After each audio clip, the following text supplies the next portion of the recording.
క్రిందటిసారి జగన్‌కి ఎట్లాంటి ప్రాబ్లమ్ అయిందో, ఇప్పుడు తెలుగుదేశంకి అట్లాంటి ప్రాబ్లమ్ అవుతుంది. జగన్ అధికారంలో ఉన్నటువంటి సందర్భంలో అప్పులకు సంబంధించి 1,00,00,000, 2,00,00,000, 4,00,000, 14,500,00,000 అని రాశారు. సాక్షి తప్ప తెలుగుదేశం అనుకూల మీడియా అంతా రాసుకొచ్చింది.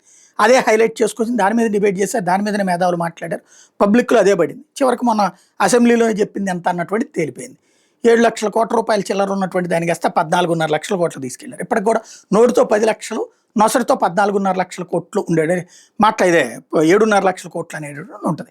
అసలు 14,500 ఎక్కడికి పోయిందో 4,500,00,000 పోను ఆ లెక్కన వేసుకుని వీళ్ళు నోటితో మాట్లాడేదంట. అంత పెద్ద మోసం అన్నటువంటిది దాచేశారు.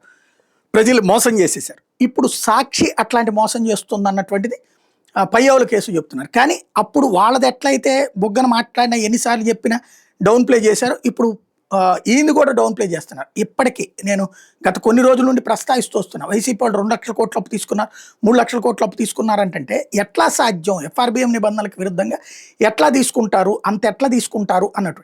అందులో నేను అప్పుడే ప్రస్తావించా. రాజధాని ప్రాంతానికి ఇచ్చిన లోన్లు చేతికి తీసుకోలేదు, అవి దశల వారీగా ఇస్తారు. వీళ్ళు మొత్తం ఫిగర్ని కలిపేసేస్తున్నారు. 45,000 కోట్లు తీసేసుకున్నట్టు. అది రాంగ్ అన్నటువంటిది. కాకపోతే అట్లాగే రాస్తున్నారు. ఇప్పుడు నిన్న అధికారికంగా చక్కగా కేసు వివరించారు.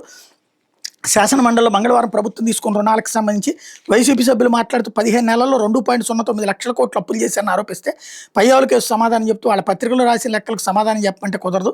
15 నెలల్లో 79,226 కోట్ల రుణాలకు ప్రతిపాదిస్తే 35,305 కోట్లు మాత్రమే తీసుకున్నామని చెప్పారు.